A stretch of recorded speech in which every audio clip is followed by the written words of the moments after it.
Excelente, muito bem. Muito bom, Júlio. E aí, ó, boa noite. Então as Boa noite coisas a tudo certo, todos. né? Tudo certinho. Então, pessoal, essa live de hoje aqui do Veracruz, vamos ter aqui a grande satisfação em receber o professor doutor Júlio César Chaves, que é doutor pela Universidade do Canadá, né? Da Univers... cidade de Laval, Quebec, né? Isso, Université Laval, E é Quebec. perito. Exatamente. E é perito aí em a história da igreja primitiva, né? Ah, enfim, é um currículo vastíssimo aqui. Se eu fosse ler o currículo todo do professor Júlio, ia ficar a live inteira, porque é impressionante assim a atividade, a atividade do professor Júlio aqui. Atualmente ele é professor na UPS, né? Isso, E e também de História da Igreja e Grego no Seminário Maior. Você continua dando aula lá exatamente. também, né? Sim, dou aula no Não, muito seminário de bacana. História da Igreja e de Grego. Aliás, De se tiver grego. algum aluno meu do seminário aí assistindo, eles têm prova amanhã, né, de História da Igreja 4. Não podem esquecer. Amanhã eles têm prova de História da Igreja 4. Eita, muito bom. E, e aí é isso. O professor Júlio, ele também, como eu falei, perito em os primórdios, né? O cristianismo primitivo, literatura bíblica, né?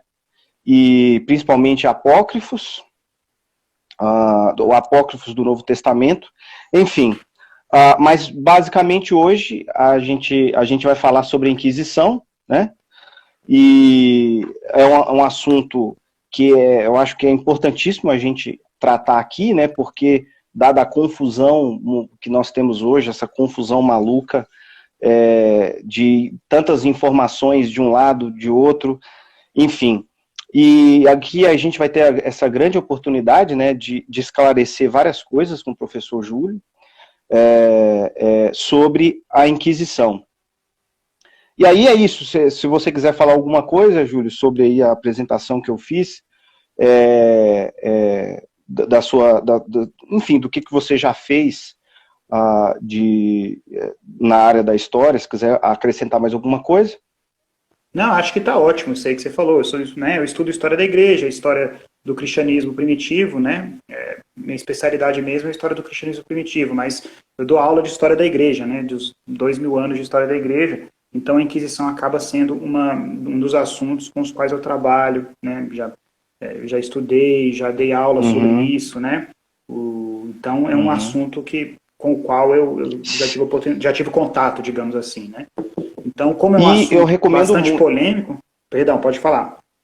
Eu ia recomendar aqui para as pessoas que estão nos ouvindo aí e pessoal que curtiu o Vera Cruz, para irem no seu blog, né, Raiz do Cristianismo, que é excelente, tem uma série de artigos sobre cristianismo primitivo, enfim, até questões atuais aí também.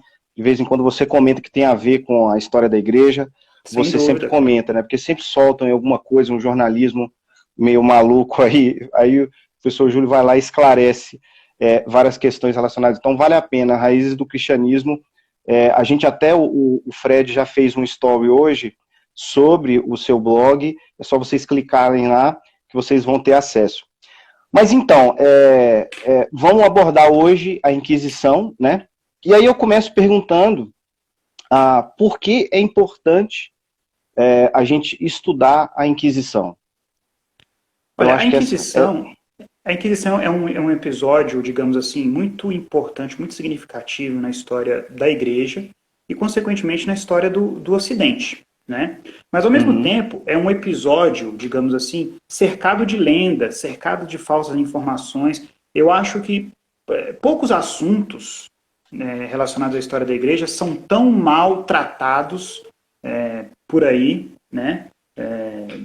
Na internet, em livros de divulgação, né? É difícil você pensar num sim, tema que seja mais que tenha mais lendas sobre ele do que a Inquisição, né? É ao mesmo tempo polêmico e ao mesmo tempo cheio de falsas informações sobre ele. Então, só isso já justificaria, né, a importância de se falar sobre ele, né? Para exatamente esclarecer esses erros do senso comum que circulam por aí, tá? E eu estava até conversando com você, né, conversando com o Rafael aí, para a gente falar algumas questões preliminares, né? Que para a gente entender a Inquisição, a gente precisa ter um olhar histórico, né? Na verdade, esse comentário vale para qualquer matéria, qualquer assunto que nós formos estudar em história, de maneira muito especial em relação à Inquisição. A gente precisa ter um olhar histórico. A gente tem que evitar aquilo que os historiadores chamam de anacronismo. O que é isso? É nós julgarmos os outros tempos, né, o passado, de acordo com os nossos valores, de acordo com o nosso olhar de hoje.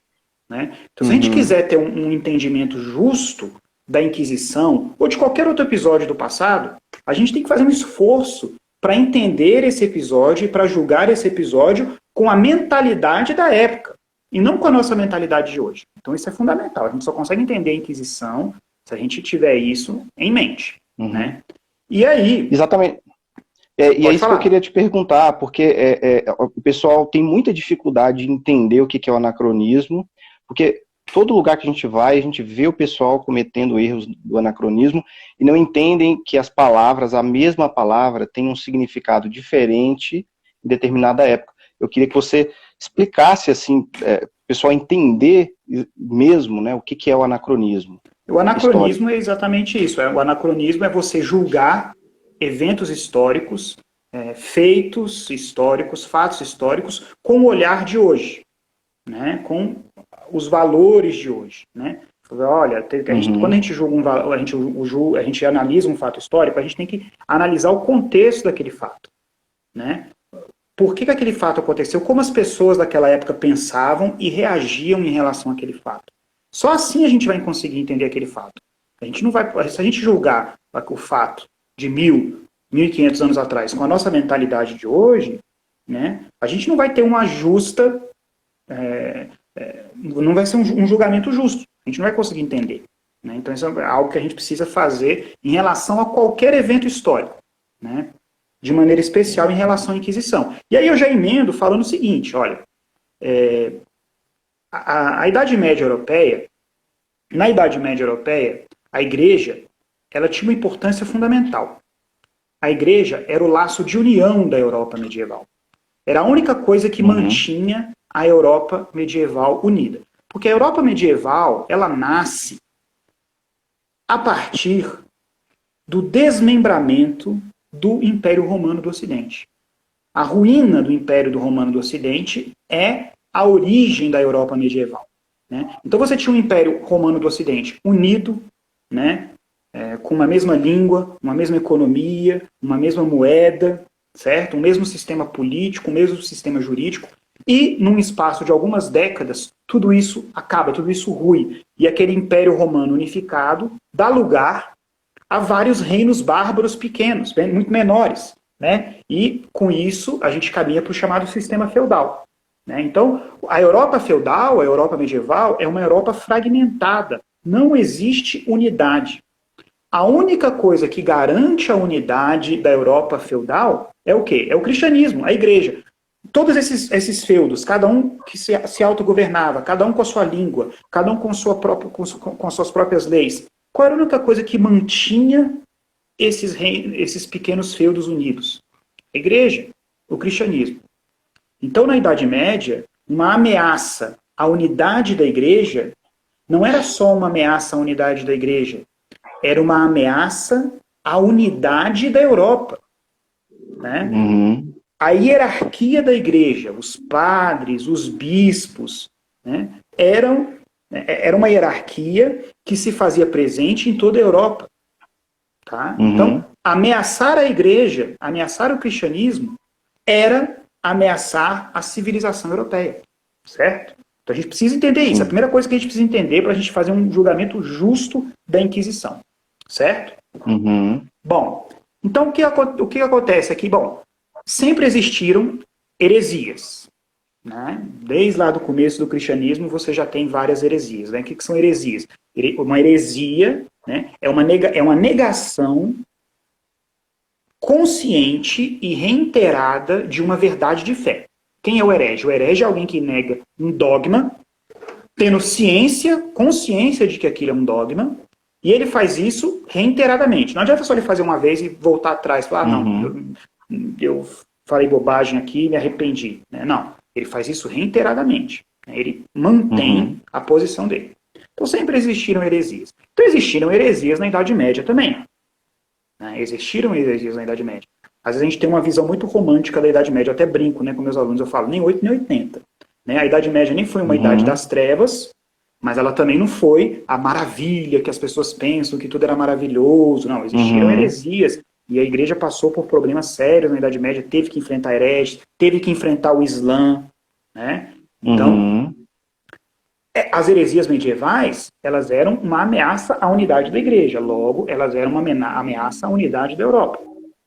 No ano 1000, né, por conta, né, do aniversário de 1000 anos do nascimento, da crucificação de Jesus, né, isso gerou uma espécie de expectativa escatológica, né, nos cristãos. Né, uma espécie de... a gente passou por algo semelhante, quem é mais velho talvez lembre, né, que aconteceu algo semelhante no ano 2000. Né? Falava-se da, né, o pessoal virada de milênio, virada de milênio, tal, apesar de não bug do milênio, bug do milênio, né? Então, no ano 1000 houve, né, uma espécie de expectativa sobre o fim do mundo, sobre o retorno de Jesus, né? E isso acabou propiciando, acabou fazendo com que surgissem movimentos, né, dentro da igreja que queriam uma espécie de retorno às origens, que achava que a igreja não estava mais ligada às origens, que precisava viver uma pobreza absoluta. Né? Então, esse clima acabou sendo propício para o surgimento das duas grandes heresias da Idade Média, os valdenses e os cátaros. Certo? Os valdenses e os cátaros, eles pregavam uma pobreza absoluta, tá? E eles tinham algo em comum, eles negavam a hierarquia da igreja. Né? Então, se eles negavam a hierarquia da igreja, eles estavam propondo um desafio à própria igreja. E isso era um desafio, como repito, à unidade da Europa. Tá? Mas, só uma pergunta, Júlio. Existe uma diferença entre valdenses e cátaros? Sim, existe uma diferença entre valdenses e cátaros. Os valdenses, eles surgiram a partir da pregação de um leigo, Valdo, um leigo francês, de Lyon, né, que viveu no século XII, né, século XII e morreu no início do século XIII. Tá? Então, o Valdo, ele abandonou tudo, né, e passou a viver com uma pobreza extrema, uma pobreza absoluta. Né, e logo ele começou a ter gente ao lado dele, né, seguidores. Né, eles negavam a hierarquia eclesiástica, eles negavam a validade, a existência de alguns sacramentos, certo? E eles também eram contra a matéria? Não, eles não chegavam a ser contra a matéria, né? Mas eles acreditavam só em 3 sacramentos, batismo, casamento e eucaristia. Eles usavam o Novo Testamento como a base de sua doutrina e rejeitava tudo aquilo que vinha da tradição. Tá? E olha só que interessante, os valdenses, eles existem até hoje, tá? Os valdenses, eles foram condenados como hereges, né? Ainda no século XIII, tá? Mas eles existem até hoje, em pequeno número, mas eles existem nos Estados Unidos e na Itália. Eles foram condenados como hereges em 1184, mas eles existem até hoje. E muitos dizem que eles foram, digamos assim, a primeira fagulha da reforma protestante, ou como meus alunos lá no seminário gostam de chamar, né, a pseudo-reforma, né? Tá? E muitos dos valdenses acabaram aderindo depois ao protestantismo. Tá? Os cátaros era uma heresia mais grave. A heresia dos cátaros era uma heresia mais grave, inclusive do ponto de vista social. Os cátaros, eles surgiram dos bogomilos. Né? Os bogomilos eram um grupo oriental, né, de influência maniqueísta. O maniqueísmo foi uma religião que surgiu no século III, lá na região da Mesopotâmia, fundada por Mani, que acreditava que existiam 2 princípios. O princípio mal, que era o princípio das trevas, e o princípio bom, que era o princípio da luz. E que a luta do ser humano consistia, né, ele tinha que passar a vida toda negando o mal e indo atrás do bem, certo? E que tudo aquilo que era matéria era mal, e que o bem estava no espírito, certo? Os bogomilos, então, né, eles surgiram na Bulgária, no século X, esse nome vem do fundador deles, o Bogomilo, e logo, né, essa doutrina bogomila, ela penetrou no Ocidente, tá? E aí os cátaros, né, eles pregavam também uma pobreza absoluta, né, pregavam, então, uma rejeição da matéria, de tudo aquilo que fosse material, certo? Então, a gente sabe que os cátaros já estão presentes no Ocidente, pelo menos a partir de 1143, né? A presença deles é atestada por Herbem de Steinfeld, que pede ajuda para combater esses hereges, a ninguém menos que São Bernardo, tá? E o nome cátaros, ele é usado pela primeira vez nos 13 sermões contra os cátaros, tá? De Ecbert de Schnau, tá? E aí o nome cátaro vem do grego kataros, que quer dizer puro, né? Sim. Então, os cátaros, eles negavam a matéria, completamente a matéria. Né? Eles chegaram a ser muito populares, muito numerosos, na França, nos Países Baixos, no oeste da Alemanha, tá? Na França eles receberam um nome específico, albigenses, né? Porque eles se concentravam na região de Albi. E para você ter uma ideia, né, há relatos grotescos sobre as coisas que os cátaros faziam, né? Não é só que eles desafiavam a hierarquia da igreja e a própria igreja, né? Existem relatos de que eles chegavam a assassinar mulheres grávidas, porque acreditavam que elas carregavam fruto do pecado. Né? Eles eram contra o casamento, né? Eram contra porque o casamento. Se o casamento gera matéria, logo gera outra pessoa. Né? Então imagina o rebuliço social que isso causava, né? Olha, os cátaros vão matar as mulheres grávidas, você está grávida, toma cuidado com os cátaros. Né? Então, isso causava, né, um medo muito grande na população. Então, diante disso, muitos governantes, muitos senhores feudais, muitos príncipes, né, eles exigiam que a igreja tomasse uma atitude. Né? Olha, a gente não pode deixar esses cátaros, esses hereges, né, agindo dessa maneira. Lembrando que uma ameaça à igreja era uma ameaça à Europa. Tá? Então, a igreja, ela foi, digamos assim, exigiu-se uma reação da igreja em relação aos hereges. Né? Tá? A igreja, ela praticamente se viu chamada a tomar uma atitude contra os hereges, principalmente contra os cátaros. Tá? Então, o Papa Alexandre III chegou a tomar medidas de repressão contra os cátaros em 1779. No terceiro concílio de Latrão, eles foram condenados. Né? O sucessor dele, o Lúcio III, fez um acordo com Frederico Barba Ruiva, que era o imperador do Sacro Império Romano Germânico, também para reprimir os cátaros. Né? Mas nada disso foi suficiente. Era necessário que fosse feito algo a mais. Né? E aí surgiu, então, a necessidade da instauração da Inquisição, de tribunais eclesiásticos. Inquisição, na verdade, é um nome geral, né? Nome popular, que, digamos assim, que nós usamos para chamar o Tribunal do Santo Ofício, que é o nome oficial, né, da Inquisição. Certo? Sim. Esse ponto é muito interessante, né, Júlio? Porque o que o pessoal precisa entender é que se a igreja não tomasse essa medida, né, ou seja, de inquirir, de investigar, né, muita gente poderia morrer de maneira inocente, né, porque as pessoas iam tomar frente, né, as pessoas iam começar a querer fazer justiça com as próprias mãos, os reis iam querer fazer justiça também, porque iam ser pressionados, e muita gente que às vezes eventualmente não iria ser cátara, né? Porque como o Estado ia poder julgar isso, né? Como as próprias pessoas, os populares iam julgar isso. Só a igreja poderia saber se realmente alguém era cátara ou não e se tinha cometido algo brutal, como matar uma mulher grávida, ou praticar o enduro, né, que era o suicídio ritual que eles faziam, né? Eu acho que você vai Sim, comentar aí sim. também. E muitas vezes eles podia acabar em linchamento, né, justiciamento, né, o povo fazendo justiça com as próprias mãos, né? Então daí Sim. surgiu a necessidade, digamos assim, de uma ação oficial e orquestrada da igreja, né? Certo? Quem tinha autoridade, então, digamos assim, para condenar, dizer que alguém é herege ou não, é a igreja, né? Certo? Uhum. Então, é provável que o primeiro tribunal eclesiástico já existisse no início do século XI, né? Então, por volta de 1022, em Orleans, na França, né?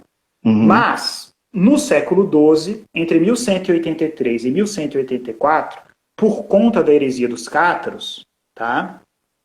O Concílio de Verona, né, sob o Papa Lúcio III, usa oficialmente o termo Inquisição para criar tribunais eclesiásticos.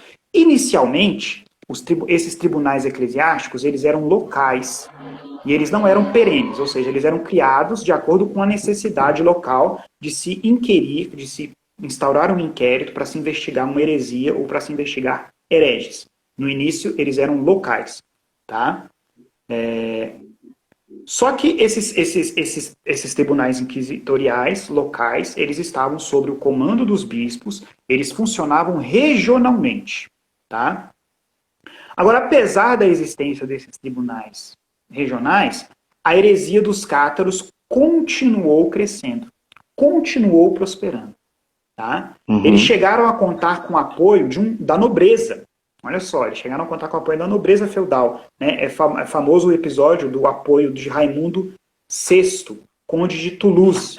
Né? O Raimundo VI ele chegou a ameaçar o Papa Inocêncio III em 1203. Tá?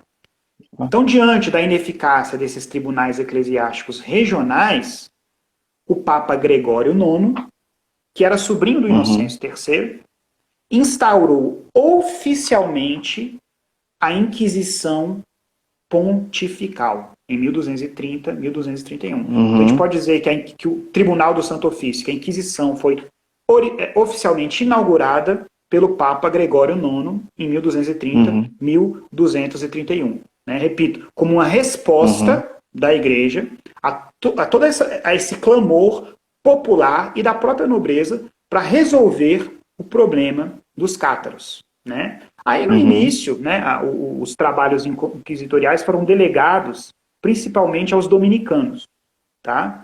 E 2 anos depois também aos franciscanos. Então no início os grandes responsáveis por conduzir os trabalhos inquisitoriais foram os dominicanos e os franciscanos. E a Inquisição atuou principalmente na Itália e na França, né? Que eram os dois lugares onde os cátaros mais atuavam, tá?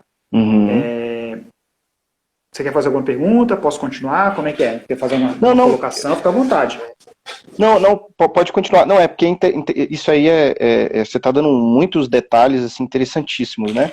Você veio Uhum. assim, né, todo o processo até chegar, né, no Gregório IX, que, digamos assim, ele decretou a Inquisição formalmente, né, mas já Formalmente. houve esses pequenos tribunais, isso é interessantíssimo a gente entender isso daí, que havia também uma resposta, né, cara, a esse problema, porque havia realmente um problema sério. Uma coisa que eu acho muito interessante, que eu achei um dos livros aqui, é que exatamente isso aí que você está falando, um ativista político, né, você deve conhecer essa frase, o Henry Charles Lea, ele fala exatamente isso, que se o catarismo tivesse prevalecido na Europa, por exemplo, como o próprio catolicismo, teria gerado um caos absolutamente impensável na Europa. Né? Então, assim, Sim. era necessário realmente fazer alguma coisa. E foi o que a igreja fez, né? E aí, É. A gente pode tentar sim. fazer um raciocínio, a gente pode tentar fazer um exercício de raciocínio, né? Se um grupo, se aparecesse no jornal hoje, na internet, né?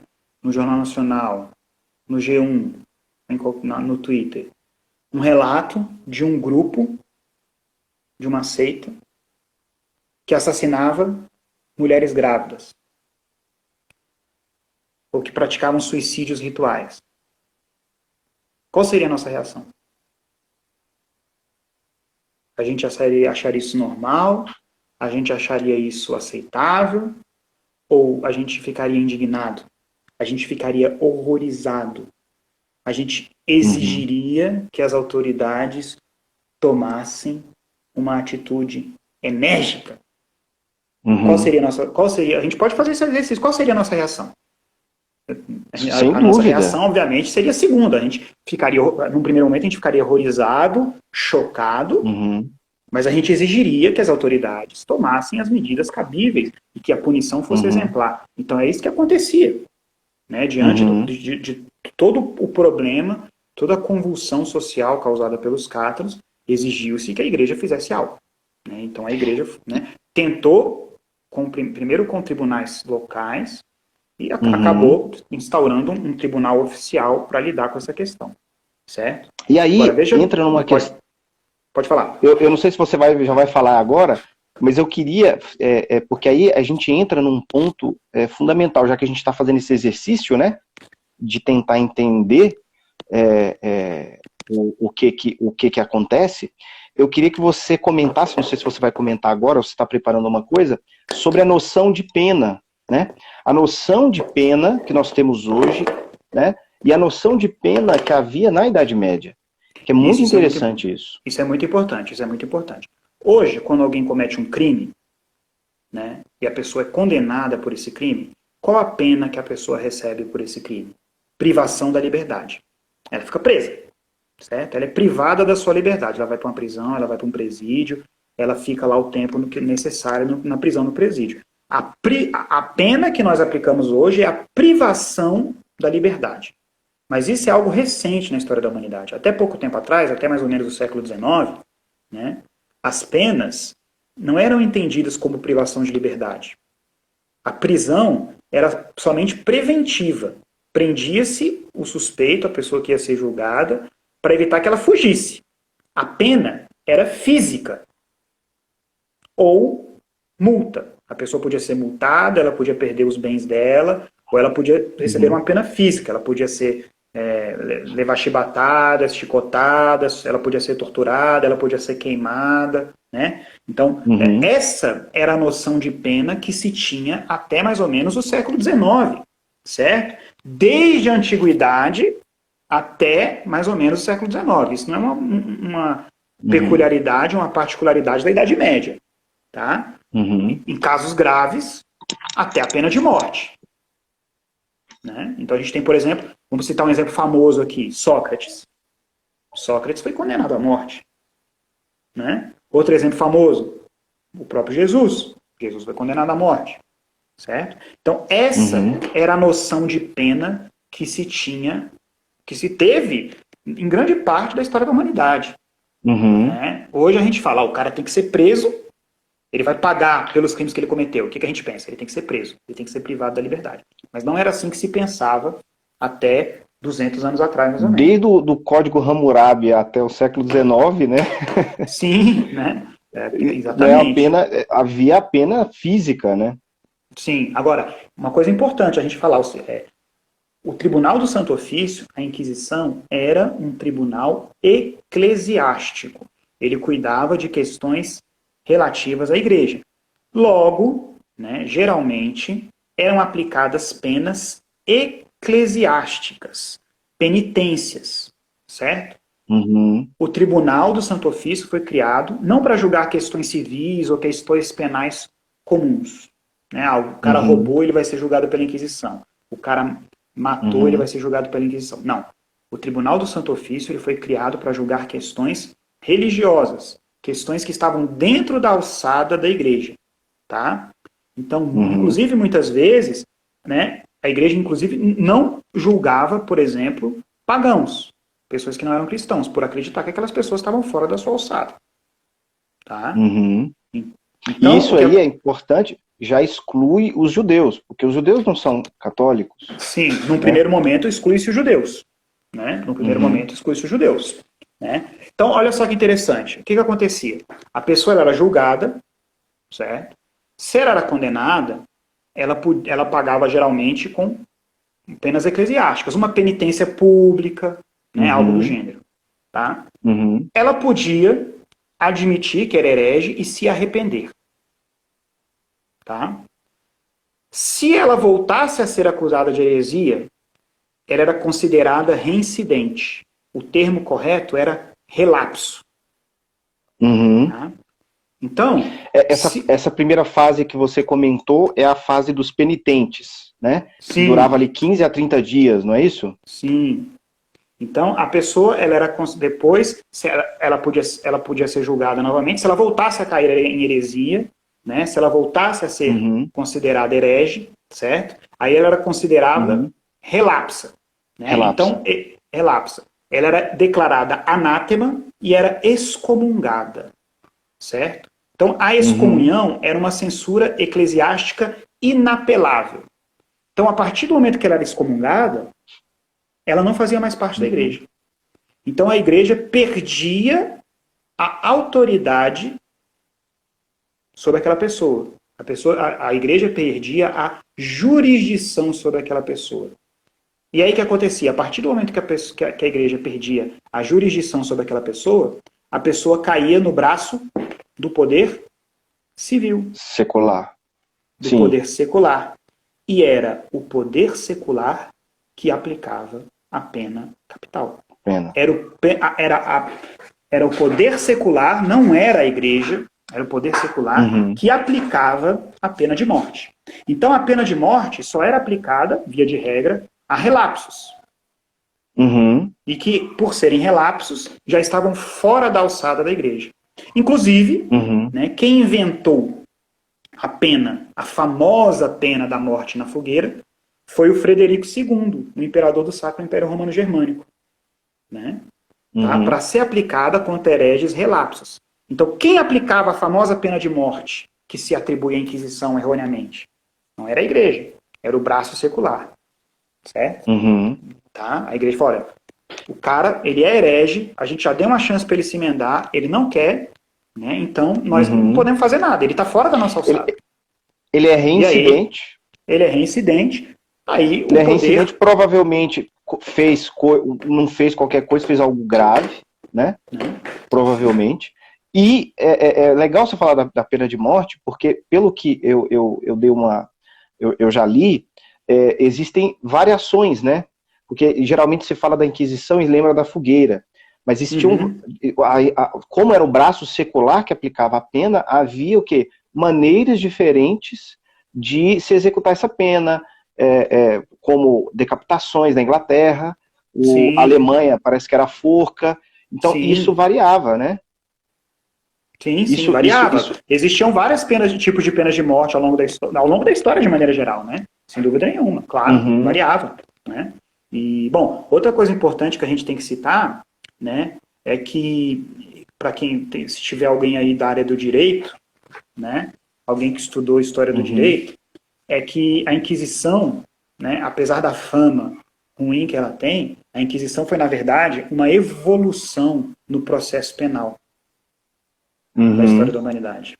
Por quê? Antes dos tribunais inquisitoriais, né, não existia um sistema de justiça na Europa feudal. Cada feudo funcionava de um jeito. E muitas vezes, né, os habitantes dos feudos, eles estavam à mercê da vontade e da boa vontade dos senhores feudais. Não existia julgamento. Se o senhor feudal quisesse condenar alguém, aquela pessoa era sumariamente condenada, não existia julgamento. Né? Então, né, a Inquisição inaugura a noção de processo penal. O tribunal inquisitorial, ele seguia determinadas regras pré-estabelecidas, certo? Inclusive dando direito de defesa ao réu. Tá? E existem relatos, né, de criminosos que preferiam ser julgados pela Inquisição do que pelos tribunais civis. E aí, quando eles eram presos para serem julgados, eles faziam uma declaração herege só para ser julgados pela Inquisição. Né? Porque eles sabiam que na Inquisição o julgamento ia ser justo. Tá? Então, isso é uma questão de história do direito, né? A Inquisição representou uma evolução no processo penal, né? Você vai ter um processo penal que vai ser seguido, que vai ser respeitado, o réu vai ter direito à defesa, coisa que nem sempre acontecia. Tá? Sim, porque parece que até então, né, o processo de julgamento era ou baseado até de influência dos bárbaros, né, um júri meio bárbaro, ou com influência romana, que era mais baseado na acusação. Não havia tanto essa ideia de defesa. Parece que, se eu não me engano, acho que foi a historiadora Regine Pernod, que vai dizer que o advogado de defesa, essa ideia de defesa, né, de se investigar, surge com o processo da Inquisição. Não é isso? Sim, exato. Como eu falei, foi uma evolução muito grande, né, no direito penal, no processo penal, nos julgamentos, né? Exatamente. Então, sem isso, né, o acusado ele estava completamente à mercê dos seus acusadores. Tá? Hein, Júlio? Tô vendo que tem algumas perguntas aqui, mas aí a gente deixa mais pro finalzinho para responder. Pode ser? Sem problema, sem problema. Vamos falar de dois temas, então, importantes.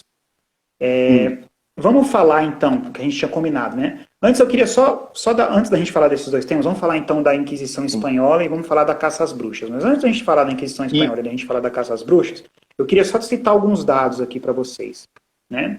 Então, tem um historiador, o historiador Rino Camilleri, né, que ele calcula que houve cerca de 50 mil processos inquisitoriais, né? 50 mil processos inquisitoriais. Desses 50 mil processos inquisitoriais, né, somente uma parcela mínima, uma parcela muito pequena, resultou em condenação à morte. Então ele cita o exemplo de Toulouse, na França, que era conhecida por ter um dos tribunais mais rígidos, né? Apenas 1% dos processos inquisitoriais em Toulouse acabaram com condenação à morte. Tá? Então, outro número interessante. Na Espanha, né, já na Idade Moderna, aí, num período de cerca de 160 anos, de 1540 a 1700, somente 1,8% dos processos de Inquisição resultaram em penas de morte, o que dá 804. E desses 804, somente 13 foram executados na fogueira. Claro que 804 pessoas mortas são 804 pessoas mortas. Mas esse número está muito longe daqueles números que a gente vê na internet, né? De 50 milhões de pessoas foram mortas pela Inquisição, 100 mil pessoas foram mortas pela Inquisição. Esses números que a gente vê por aí são números absolutamente fantasiosos. Eu não sei de onde é que as pessoas tiram esse número. A quantidade de processos inquisitoriais que resultavam em pena de morte era muito pequena. E repito, quem aplicava a pena de morte não era o tribunal eclesiástico, mas o poder civil. Tá? Então a gente precisa fazer esses dois adendos, essas duas observações. Era o poder civil que aplicava a pena de morte, e a quantidade de penas de morte que foram de fato aplicadas é muito menor do que aquilo que se fala por aí. Tá ok? Os números são, eu já vi falar em 3 milhões de mortos. Uma vez eu ouvi o cara falando 3 milhões em Toulouse. Eu falei assim, cara, mas Toulouse, acho que não haviam nem sei lá, 150 mil habitantes em Toulouse nessa época. Então, assim, é impossível, exatamente. Não havia 3 milhões em Toulouse. São números assim, as pencas, né? O cara vai lá e não, a pessoa inventa o número, chuta um número alto, né? Que não faz o mínimo sentido, né? Como você falou, não devia ter 3 milhões, nem no sul da França inteiro devia ter 3 milhões de habitantes. Quanto mais numa cidade só em Toulouse. Né? Talvez nem na França você tivesse tanta gente assim naquela época. Isso. Tá? Nem na França inteira. Então, assim, é impressionante esses números, as pencas. Então, aí você deu os números, interessante porque você deu os números exatamente assim, talvez do auge da Inquisição Espanhola, né, que foi a Inquisição mais hard, digamos assim, que foi que aí a gente, quando estiver falando da Inquisição Espanhola, não sei se você que já quer falar sobre ela, Podemos emendar com a Inquisição Espanhola. Foi uma Inquisição totalmente baseada, que foi mais utilizada pelo Estado do que propriamente uma Inquisição eclesiástica, né? Sim. E aí seria interessante você explicar essa diferença, né? Sim, sim. Então, bom, muito dessa fama ruim que a Inquisição tem hoje, a gente deve à Inquisição Espanhola, tá? Que foi realmente, digamos assim, a época mais dura da Inquisição. Agora, primeiro detalhe, a Inquisição Espanhola, ela aconteceu na Idade Moderna, ela não aconteceu na Idade Média, né? Então, na Idade Média, né, a Espanha nem existia ainda na Idade Média, né? A Espanha é um estado que se forma no início da Idade Moderna, tá? Então, outra coisa, como o tribunal da Inquisição, os tribunais do Santo Ofício, eram tribunais extremamente organizados, muitas vezes, chefes de Estado, reis, príncipes, imperadores, tentaram usar o aparato do tribunal inquisitorial para os seus interesses próprios, para os seus interesses políticos e para os seus interesses econômicos, certo? E isso aconteceu de modo específico na Espanha e em Portugal no século XVI, no início da Idade Moderna, né? Então, bom, a gente precisa entender também o seguinte, pessoal, olha só, né? Isso se aplica também a vários outros momentos da história, né? Naquela época não existia, obviamente, não existia internet, não existia telefone, não existia telegrama, não existia, né? Então, o que acontecia na Espanha demorava aí um mês para chegar até Roma, para chegar até o Papa, e vice-versa, né? Então, né, o Papa autorizou a instalação de tribunais inquisitoriais em Espanha e em Portugal. Tá?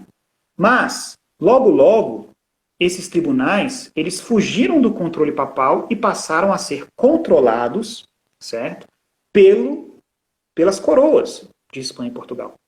Tanto que é mais comum nós chamarmos a Inquisição nesses países de Inquisição Régia, ou seja, Inquisição Real, porque ela foi levada a cabo pela coroa e não pela igreja, certo?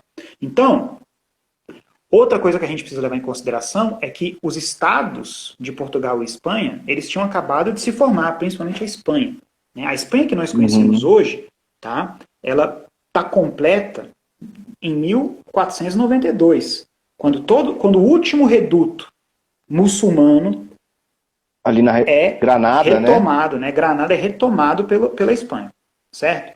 Então, na Península Ibérica existiam muitos judeus, e os judeus eram muito ricos, certo? O recém-formado Estado da Espanha, né, tinha entrado em guerras sucessivas contra os muçulmanos e estava precisando de dinheiro. E quem é que tinha dinheiro? Os judeus. Então, a coroa espanhola usou a Inquisição para conseguir os bens, para conseguir o confisco dos bens dos judeus. Então, as penas impostas pela Inquisição espanhola, que era uma Inquisição régia, tá, consistiam no confisco dos bens dos acusados, certo?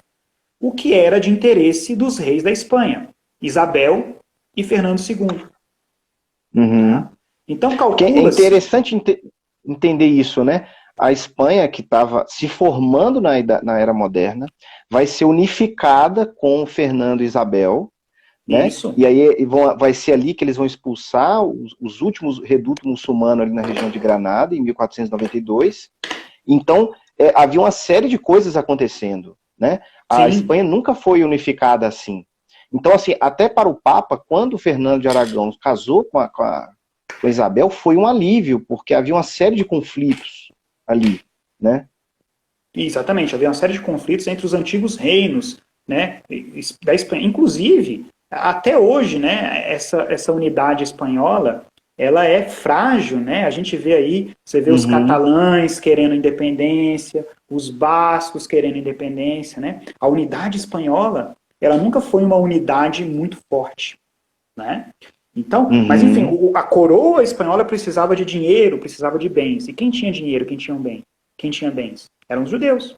inquisitores foram atrás dos judeus, né? As penas impostas, né, consistiam no confisco dos bens, né? Mas, muitas vezes também, eles eram condenados à morte. Então, se calcula que durante a época em que o Tomás de Torquemada, né, o chamado Martelo dos Hereges, foi o inquisitor mor da Espanha, né, o inquisitor geral da Espanha, cerca de 2.000 execuções aconteceram. Né? 2.000 execuções é muita gente, com certeza é muita gente. Mas mesmo assim, ainda está longe daqueles números absolutamente inimagináveis que a gente escuta por aí, de 200 mil, 3 milhões, 10 milhões de pessoas, certo? E se você, por exemplo, levar em consideração, eu sempre gosto de fazer eu sei que, sem querer cometer anacronismo histórico, mas assim, se você pega assim, os iluministas, né, que vão querer julgar a Inquisição, a Revolução Francesa, só para ter, em termos de dados, né, por exemplo, no auge ali do terror francês, se eu não me engano, 1792, 1793, ali, provavelmente umas 30 mil pessoas morreram ali, só naquele ano. Guilhotinadas, né? Nós estamos guilhotinadas.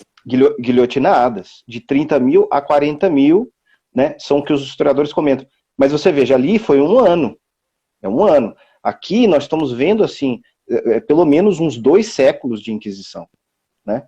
De dois a quase 3 séculos. Então, você percebe que assim, é bem diferente, né? Sim, bem diferente. Então, repito, eram penas que eram impostas por uma inquisição régia, por uma inquisição, por uma coroa, por reis que se utilizaram do aparato da Inquisição para colocar em prática os seus interesses políticos e econômicos, certo? Tanto que, repito, né, historiadores preferem chamar a Inquisição Espanhola de Inquisição Régia do que de Inquisição Papal, porque a Inquisição Espanhola, ela fugiu do controle da Santa Sé, fugiu do controle do Papa, né? Tá? E isso aconteceu em outros momentos da história, né, em episódios esporádicos. Outro episódio muito famoso é o episódio do fim dos Templários, certo? O Filipe o Belo, rei da França, ele usou o Tribunal da Inquisição na França para acabar com os Templários, né? E aí existem 2 teorias, né? A primeira teoria é que ele era credor dos Templários, ele devia muito dinheiro aos Templários, ele não iria conseguir pagar, então ele deu um jeito de usar o tribunal para condenar os Templários com acusações absolutamente falsas, né? E a segunda teoria é que ele estava de olho nos bens dos Templários, que ele queria acabar com os Templários para conseguir os bens dos Templários da França para ele, né? Então, ele usou o tribunal para acabar com os dos Templários, né? Sim, exatamente. Os Templários agiam como banqueiros, né? Emprestavam dinheiro, etc. Né? Então é outro caso famoso, né? Outro caso famoso foi na Inglaterra, né? A condenação da Joana d'Arc. Sim. Né? A gente até botou na arte aí de divulgação da live, né? A Joana d'Arc. Isso. Né?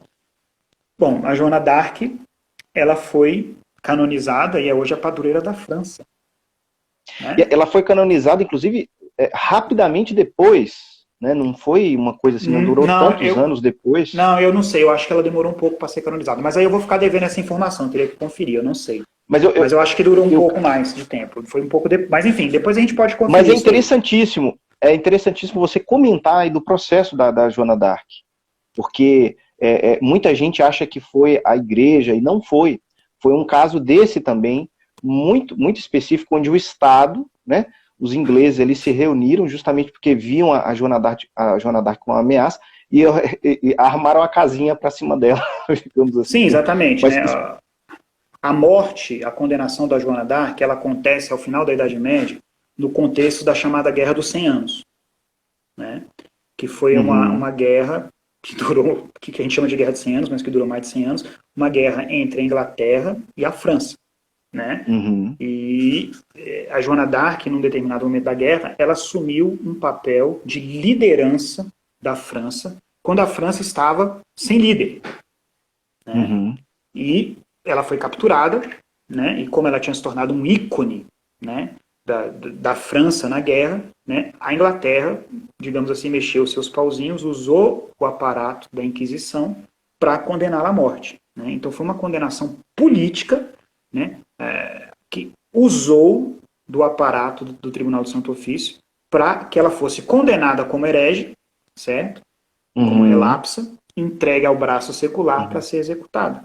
Né? E você citou mais cedo aí a Regine Pernot, né? Eu sou fã da Regine Pernot, meus alunos devem estar cansados de me ouvir falar da Regine Pernot. Né? A Regine Pernot é a grande biógrafa da Joana d'Arc. Né? A obra mais famosa, talvez, da Regine Pernot é a biografia da Joana d'Arc.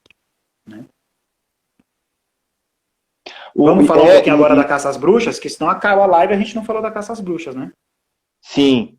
Vamos falar sobre a Caça às Bruxas, sem dúvida. Existem esses mitos, né, que acho que é importante a gente abordar. Primeiro, Caça às Bruxas, eu não sei se vai dar para abordar tudo aqui, é o caso Galileu Galilei, né, acho que são os mais famosos, a Caça às Bruxas e o caso, o caso do Galileu Galilei, né, no caso. Isso, vamos falar então da Caça às Bruxas. Bom, então, a primeira coisa, né, a gente entra na internet e a gente vê aquele post do cara, né? Nós somos as netas das bruxas que vocês mataram na Idade Média.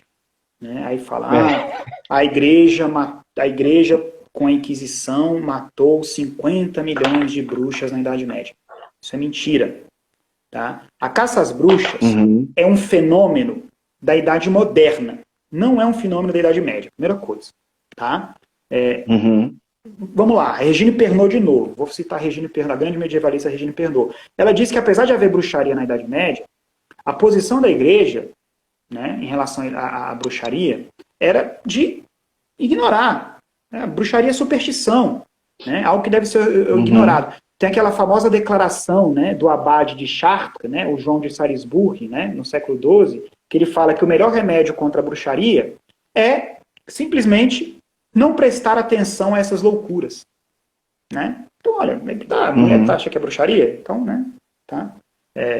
Não precisa, não é superstição, a gente não tem que ligar para isso. Então, essa era a posição da igreja na idade, né, na questão da bruxaria. A caça às bruxas, ela ganha força na Idade Moderna com o surgimento do racionalismo. Né? Os filósofos, a mentalidade racionalista, né, começa a condenar as bruxas, né, como mera superstição. Né? Então, o fenômeno da caça às bruxas não é um fenômeno medieval, primeira coisa, é um fenômeno moderno. Tá? Além disso, esse fenômeno ele aconteceu também no universo protestante, longe de qualquer poder na Inquisição. Qual é o fenômeno, qual é o episódio mais famoso de caça às bruxas? As Bruxas de Salem. Que aconteceu onde? Nos Estados Unidos, em 1692, 1693.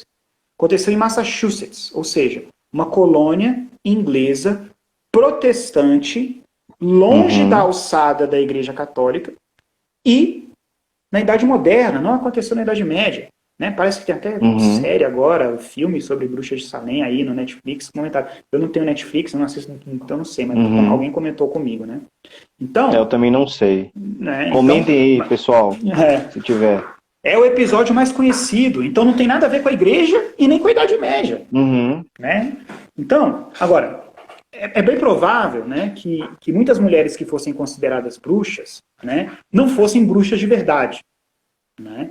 Eram só mulheres esquisitas, digamos assim, peculiares, diferentes, que por serem diferentes acabavam sendo rotuladas de bruxa.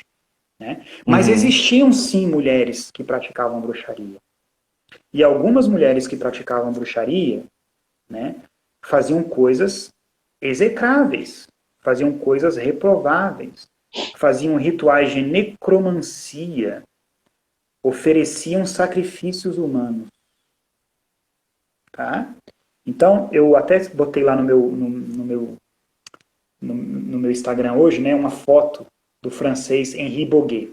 Né? O Henri Boguet, ele foi um jurista e um demonólogo, tá, do século XVI e século XVII. Em 1603, ele escreveu um livro sobre bruxaria, que se chama Execrável Discurso das Bruxas. Então nós somos historiadores, né, Rafael? A gente tem que citar fonte primária, não é isso?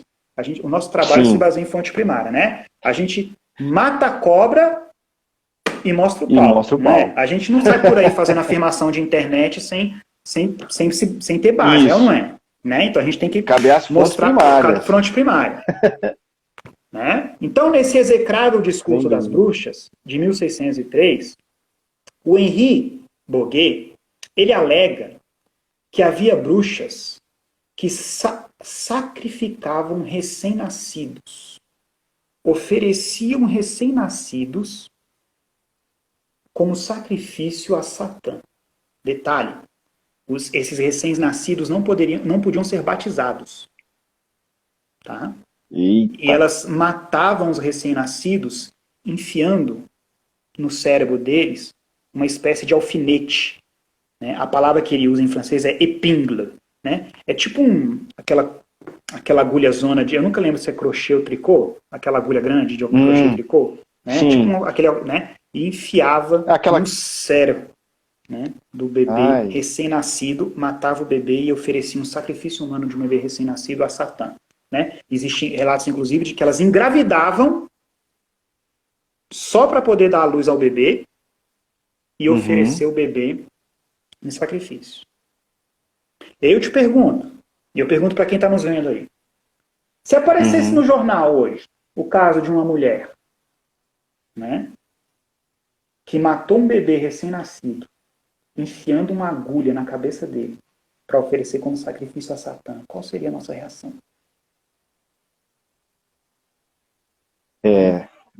Então, a galera tem que entender isso, né, assim, que é muito fácil você cometer um anacronismo, você julgar ali o pessoal, mas que absurdo, que barbaridade, mas assim, a gente tem que ver que não é tão simples quanto parece, né? Não é tão simples quanto parece. Então, assim, algo que me incomoda muito hoje, eu até comentei isso com meus alunos recentemente, é essa espécie de romantização da bruxaria. Como se as bruxas fossem mulheres inocentes, coitadinhas, que estavam à frente do seu tempo, que eram incompreendidas. Né? Não. As bruxas praticavam atrocidades. Elas faziam necromancia. Estou falando das bruxas de verdade, não daquelas mulheres que eram confundidas com bruxas, mas das bruxas de verdade. Elas praticavam rituais de necromancia, elas praticavam sacrifícios humanos, certo? Elas faziam coisas horrendas. Então, a gente não tem que ficar romantizando o que as bruxas faziam, não. Né? Eu faço até um comentário, é que nem pirata. Hoje existe uma tendência a romantizar pirata. Né? Vou fantasiar o meu filhinho de pirata pro carnaval. Os piratas eram pessoas maldosas, eles assaltavam navios, botavam fogo no navio, matavam as pessoas. Né? Então, né? Como é que a gente fica romantizando esse tipo de coisa? Mas repito, a caça às bruxas é um fenômeno moderno, da Idade Moderna. Não aconteceu na Idade Média, certo? Aconteceu muito mais no universo protestante do que no universo católico. Foi motivada pela filosofia, pelo racionalismo, certo? E mais uma vez, esses números, essas cifras que nós vemos aí de 3 milhões, 10 milhões, 30 milhões de bruxas, são números absolutamente irreais, fantasiosos. Tá? Certo? Dá tempo da gente falar um pouquinho do Galileu? Olha, o que acontece? A gente pode falar rapidamente do Galileu, Júlio, só para a galera entender um pouco, né? Porque não dá para... Porque o caso do Galileu é um pouco complexo. Só a gente comentar rapidamente. E eu queria que você desse uma comentada para finalizar no Simpósio Internacional da Inquisição, que aconteceu em 1998, né? Que foi convocado pelo Papa João Paulo II, e reuniu vários historiadores, e eles chegaram a algumas conclusões, que aí a gente conclui a live com isso, né? Com esse simpósio, que eu acho que foi um simpósio importantíssimo, reuniu, né, grandes historiadores medievais, enfim, historiadores sobre o tema, e eu acho que ele dá um resultado final bacana para a gente entender bem a Inquisição. Então a gente fala agora, vamos falar um pouquinho rapidamente sobre o Galileu e a gente finaliza com o simpósio internacional, pode ser? Vamos lá. Então, o caso Galileu, ele é outro desses casos que é muito famoso, mas sobre o qual também existem muitas lendas, né? É interessante, a Regine Pernod, vou citar mais uma vez a Regine Pernod aqui, né? A Regine Pernod, ela tem um capítulo sobre a Inquisição, né? Naquele livro, num desses livrinhos dela que se chama Idade Média, o livro Idade Média, o que não nos contaram, né? E ela tem um capítulo lá sobre a Inquisição, e aí ela começa a Inquisição falando que uma vez ela estava com uma estagiária lá no Arquivo Nacional da França, e aí eles estavam reunindo documentos para falar sobre o século de São Luís, né, que é o século XIII. Né? E eles encontraram lá, né, um documento de um pensador francês falando, né, da esfericidade da Terra, né, de que a Terra era esférica. Né? Aliás, é um erro muito comum as pessoas dizerem por aí que a Terra é redonda. A Terra não é redonda, porque redondo é um círculo que é 2D, e a Terra é 3D, né? Tá? Então a Terra é uma esfera, sendo mais preciso ainda, a Terra tem os polos achatados, né? Então, aí a estagiária viu aquele documento do século XIII, né? De um cara falando que a Terra não era plana, né? E falou, mas eu achava que na Idade Média o homem achava que a Terra era plana. E eu achava que o Galileu Galilei tinha morrido na fogueira, condenado pela Inquisição, porque tinha dito que a Terra era redonda. Né? Aí a Regina Pernod falou que não sabia nem por onde começar. Né? Porque essa afirmação dela é uma afirmação que reflete o senso comum, né? Mas ao mesmo tempo, né, tem 3 grandes erros. Primeiro, que o Galileu Galileu não disse que a Terra era redonda. Né? O homem medieval já sabia que a Terra não era plana. Segundo, o Galileu Galileu não é da Idade Média. O Galileu Galileu é do século XVII, já é da Idade Moderna. Terceiro, o Galileu não morreu na fogueira. Ele não foi condenado à morte pela Inquisição. Certo? Então, só para a gente fechar aí com o assunto do Galileu. O Galileu ele foi condenado, mas não foi condenado à morte. Ele morreu de causas naturais, né, de velhice, num castelo. Né? O grande problema do Galileu, veja bem, aquilo que o Galileu afirmava, né, era o heliocentrismo, né, de que o centro do universo não é a Terra, mas o Sol. Antes dele, o Copérnico, cerca de 100 anos antes dele, o Copérnico já tinha afirmado a mesma coisa. Mais ou menos na mesma época do Galileu, o Kepler tinha afirmado a mesma coisa. O Copérnico e o Kepler nunca tiveram nenhum problema com a Inquisição. Por que o Galileu teve? O Galileu, ele queria transformar ciência em dogma. Ele queria que a igreja, basicamente, sendo bem... Né, ele queria que a igreja afirmasse categoricamente que o centro do universo era o Sol. E aí a igreja falou, não, mas isso é ciência, isso não tem a ver com religião, isso aí é você discute lá, perdão, nas universidades, né? O que a igreja vai fazer com isso? Né? Então, né, o Galileu, enfim, ele foi, né, deram, digamos assim, baixa a bola aí, jovem, né, nele, mas ele não foi condenado à morte e não morreu na fogueira. E o que sei também, que é interessante a gente comentar, é que o Galileu ele não conseguia provar aquilo que ele estava dizendo. Não havia tecnologia suficiente.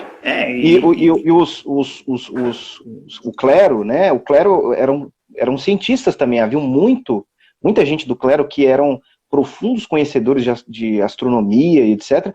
E falou assim, olha, o que você está dizendo, bacana, mas prova. Ele não conseguiu provar, né? Então ele falou assim, olha, por favor, então se você não consegue provar, você não pode ensinar uma coisa que você não consegue provar cientificamente, né? Então, foi a única objeção, né, que fez ao Galileu. Ele nunca foi... Eu acho até que, se eu não me engano, ele tinha até filhas freiras, né? Acho que ele tinha umas 2 filhas, 2 ou 3, se eu não me engano. E eram até freiras, e ele não... Problema nenhum com isso, né? Não, ele era amigo do Papa, né? Ele era amigo do Papa. Pelo que eu me recordo do que eu li sobre o Galileu, ele era amigo do Papa, né? Enfim, é um desses casos que se usa muito para falar, né, da Inquisição, né? Bom, e a rigor ele estava errado, né? Porque, na verdade, a gente não sabe qual é o centro do universo, né? Não tem como a gente saber. O universo. A gente não sabe, a gente só pode saber o que é o centro do universo porque a gente descobriu o fim do universo. E filosoficamente, de certa forma, o universo é infinito, né? Tá? Exatamente, assim, e é interessante porque se você pega essa ideia de que a Idade Média a pessoa achava que a Terra era uma pizza, é completamente Uhum. falso. É só você pegar aqui imagens que tem Nosso Senhor com Nossa Senhora, ele segurando uma bola redonda. Essa bola redonda é a Terra, Uhum. Não, entendeu? São exatamente. Enfim, imagens do século XI, século XII, tem lá o Carlos Magno, né, segurando também uma bola, né, o sim, Império, sim. né, que Essa era o ideia de que o mundo homem ali. medieval achava que a Terra era plana é uma ideia falsa, que eu também não sei de onde surgiu essa ideia, né? Então, Não, desde a não tem antiguidade, os na Suma cientistas Teológica, né? eles já tinham noção desde a antiguidade, desde o período helenístico, o homem, os Uhum, cientistas já tinham noção da esfericidade da Terra. Né? Isso não é algo que vai ser exatamente. descoberto na Idade Moderna pelo Galileu ou qualquer outro astrônomo ou cientista Uhum. da Idade Moderna. Você não quer responder alguma vez se tem alguma pergunta interessante aí que o pessoal Vamos ver fez, se tem não? alguma pergunta aqui. E eu vou subir aqui, ver se tem alguma pergunta. Pessoal, se quiserem fazer perguntas aí, é, aqui o pessoal falando que os livros de história. Ah, teve um rapaz que perguntou aqui, eu não sei o nome direito, GM Cata Preta, ele pergunta: necromancia não é consulta aos mortos, tal como no Espiritismo? O João falou que não ia assistir a live e ele está assistindo, hein? Mas tudo bem, ele tinha falado para mim que É não ia seu assistir, mas aluno? ele foi... Não, ele é meu amigo. Ah, tá. Ele é meu amigo. Eu acho que necromancia envolve consulta aos mortos, mas a necrofilia, né? A necrofilia é diferente de necromancia, né? A necrofilia ela Isso. envolve realmente a manipulação de cadáveres.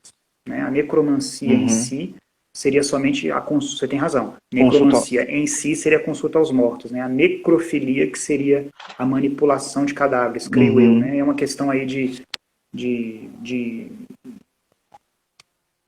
como é que é uma questão Olha de só, definir os termos, né?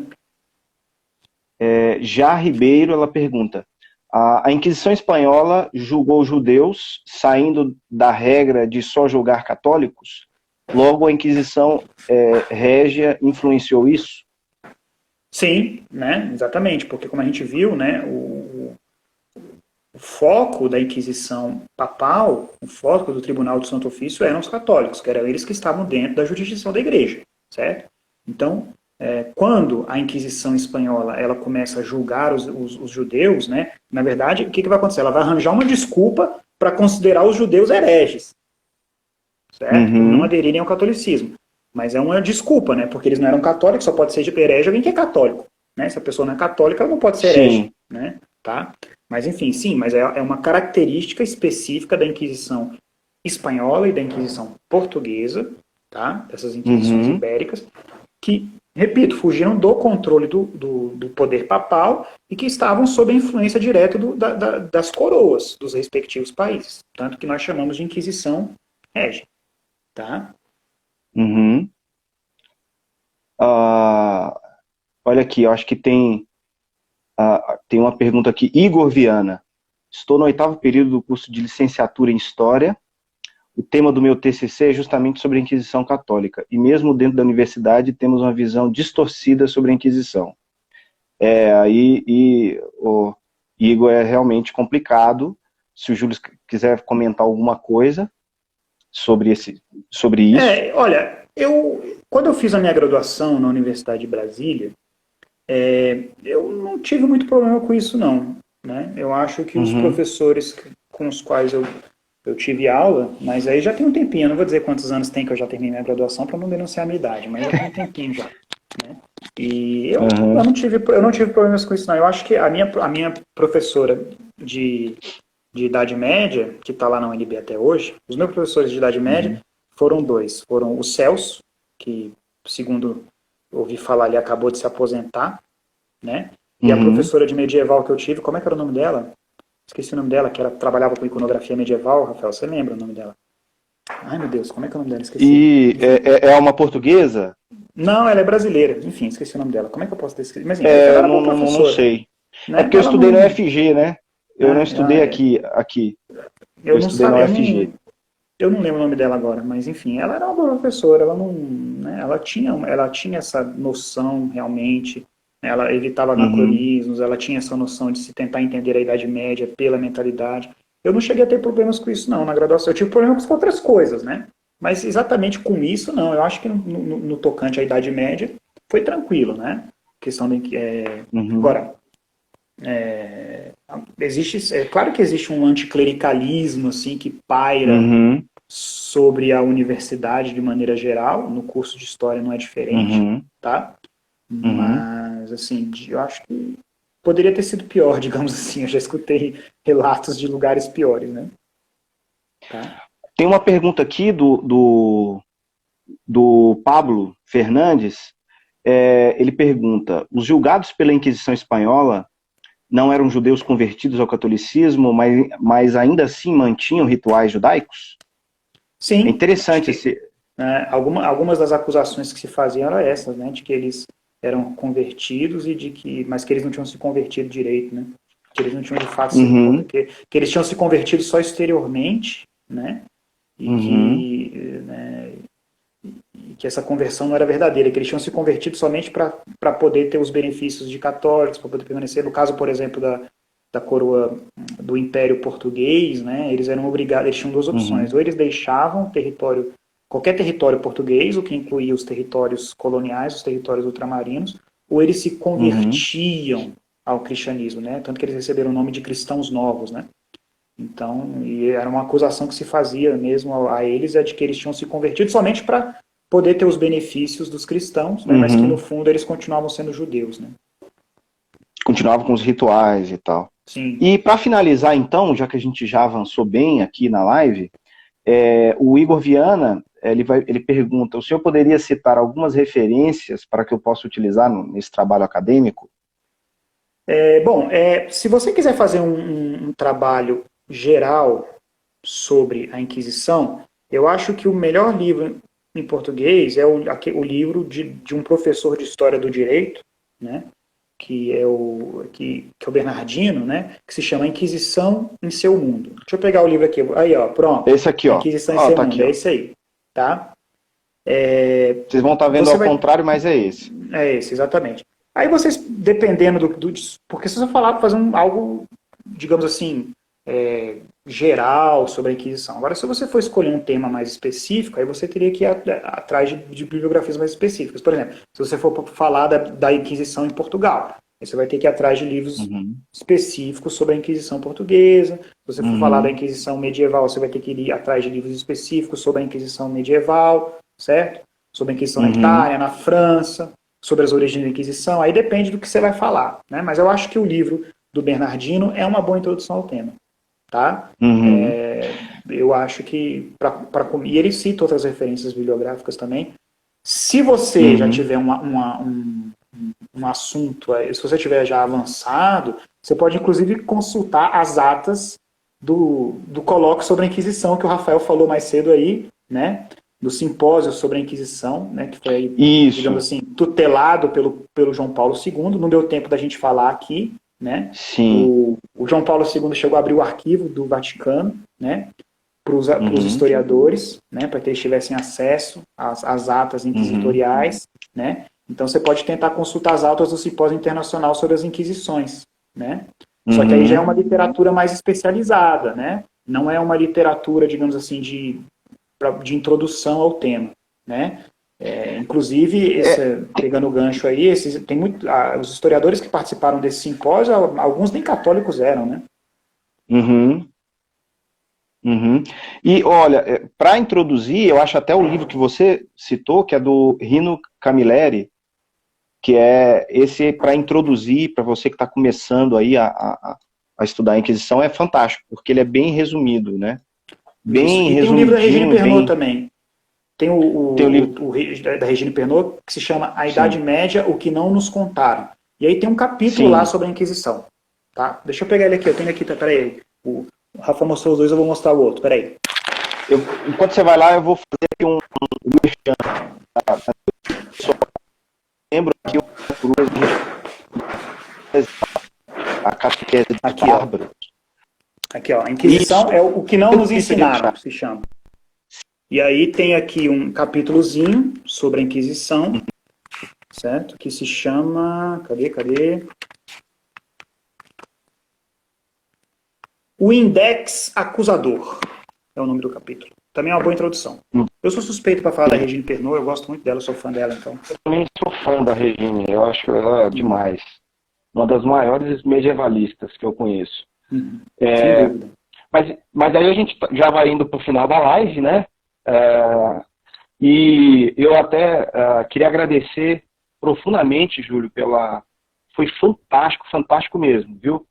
Assim, sensacional. Quero agradecer muito a disponibilidade sua.